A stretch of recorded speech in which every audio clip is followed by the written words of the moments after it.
Hello friends, what do you say we make ourselves a fire-shooting, unkillable turret, an environmental hazard, rather than a monster, for this map set that I'm currently working on? Let's do it! Let's jump up to things, that's our first port of call, and I'm going to be using the SS Nazi. I'm going to be overriding his states and stuff, because frankly, I don't think I'm ever going to actually use the SS Nazis in a Doom map, so I may as well use them. Plus their states are pretty extensive, so you can do quite a lot of stuff, so they're a pretty good guy to start off with. Now these guys are going to be turrets, so they're not going to move. Speed is going to be 0. And then in the flags, I'm going to uncheck obstacle and shootable, and also kill affect kill percentage, because you're not going to be able to kill these guys. They're just going to be like a nuisance that's going to pop up and make your life difficult, probably while platforming. But I am going to check visible and untouchable, so you can see them, but they have no block maps, so they won't be affected by any attacks and stuff like that. So that's pretty much it for the things section, actually. Okay, and then let's jump into states where all the juicy stuff is hidden. So the SS Nazi, our fellow right here. Now, I'm going to be using this bit, this bit, this bit, and then I'm going to nullify the 3 below because I'm not going to use them. When it gets down to the attack, I'm going to have the next state call the start of the chase sequence, which is 728. So it'll be waiting, and then when it gets woken, it's going to move through its chase, looking for you, looking for you, looking for you. Then it's going to find you, it's going to face you, do its attack, and then go back to the start of the chase sequence. It's not going to literally chase you because I've changed its speed to 0, but it's going to be searching for you if you're visible in its field of view. Hope that makes sense. First port of call, let's go to the attack here. I'm going to change it from the chain gunner attack, the C-pos, and I'm going to make it, let's make it fat attack 3. Keep in mind that I'm probably going to be changing a lot of stuff from the fun in this video to the actual modifications I'll be using in the map set. But for the purpose of this exercise, Fat Attack 3 is pretty good, because like if you're trying to do platforming and this attack shoots the fireball left, fireball right, instead of like a straight one and one that's off skew. So it'll be sort of, it might throw you off as to the direction that it's coming from. So that could be quite fun, I think. I will keep it lit because it is lit because it's a flame attack. And then I'm going to wipe these 3 underneath out. Let's wipe them out. Viceroy, all of them.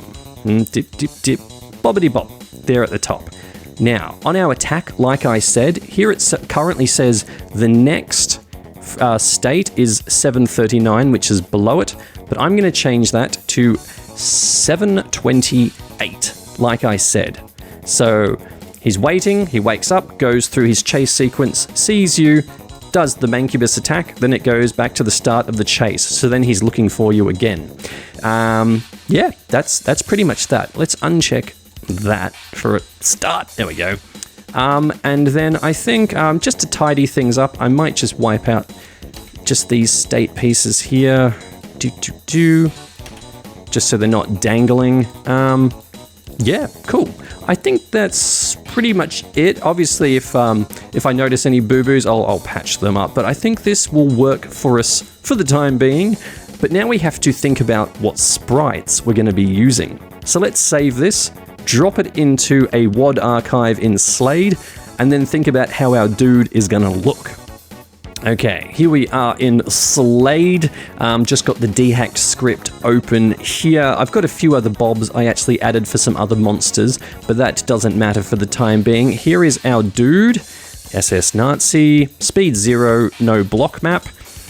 This just relates to the frame changes that I made to do with the next states and stuff, and then the fat attack, and these 3 here are the 3 states I nullified, etc, etc.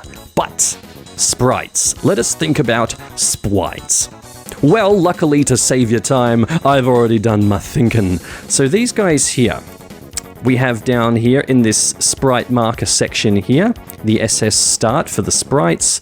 We've got all these SS sprites here, from A all the way through B, C, D, E, F, and G.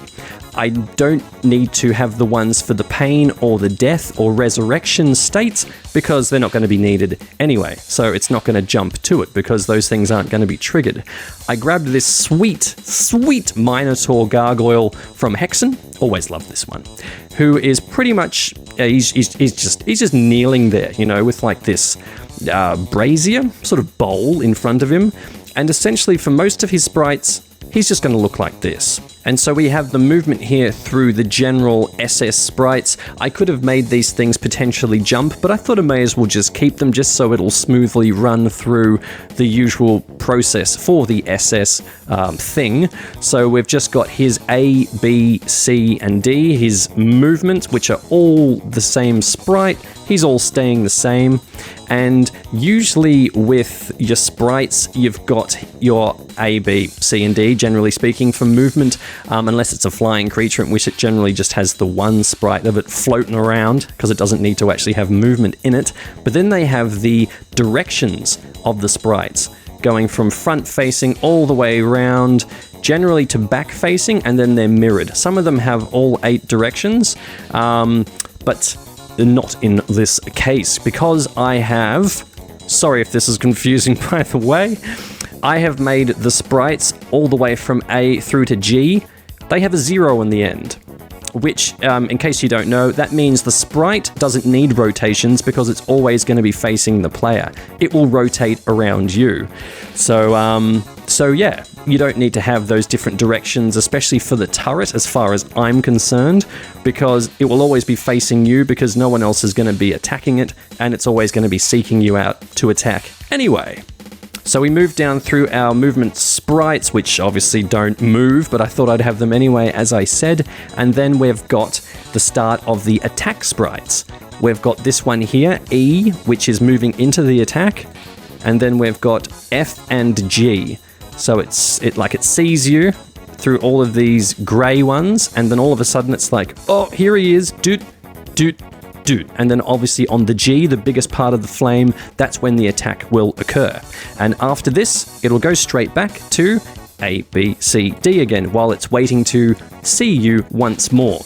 So that's pretty much it. And the magic for this, as far as I hope anyway, is going to come from how they're going to be used. It's a very, very, very simple, non-killable creature, but it's going to be the case of how am I going to creatively use them in maps to make them interesting, to make them irritating, to make them annoying, and to make them hopefully fun as well. As I'd already mentioned, that's going to come in the case of popping up out of pillars, possibly when you least expect it, when you're traveling across bottomless pits, which will be kill floors, instant kill floors, generally speaking. That's my thoughts anyway. Some doors in a crypt wall might open, and some of these guys might start pelting you with fireballs when you least expect it. So hopefully that's got a little bit of a fun dungeon crawly type of vibe. But enough jibber jabber, let's try these guys out and see what they look like. Okay, here we are in an environment, what I done put together previously, in which we've got a surrounding number of our little flaming gargoyle dudes, but we've also got a close pincer of pinkies. So I'm going to be interested to see how they're going to work when you're actually being pushed by monsters as well. So for combat situations. Let's give it a look. SSG. Yep. Cool. I'll fire in a sec. I just want to see what they look like attacking. So yeah, it's not an instant attack. They have to think about it first. They have to see you. Yeah, cool. All right. Let's get busy with the fizzy. Okay, we need to move. We need to move. Oh no! It's like a nasty pile of mancubuses. But not. Unlike mancubuses, hopefully something that might aid the player potentially is, unlike moving monsters, in which case you have to counter and make calculations for their movements and their attack towards you, and also for your attack back towards them. The attack location of these guys, where the missiles are coming from, will never move because they don't move themselves.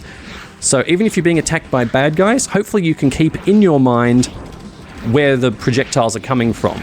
Ow! I didn't plan that, by the way. So hopefully it will make for a rather interesting collection of situations. Whatever shall I make next, I wonder? I was thinking of having these guys, or a variation, perhaps shoot rockets, but I think that might be far too damaging. I might save that for another project, potentially. But these guys, I think the Mancubus attack works quite well. Certainly for platforming, it might throw you off a little bit, which is a bonus. Whoa, geez, nearly dead. Because they do travel on these sorts of diagonal spreads, which is cool. And certainly when you're dodging other monsters and stuff like that, it's not like a straightforward, straight-moving imp fireball or something like that. But I didn't want to go quite as heavy as Revenant rockets that will track. That would make things probably too complicated. But this is just to add a little bit of spice to combat situations and platforming, and I think it's working pretty well. But as I said, I'll keep polishing it. This will not be the final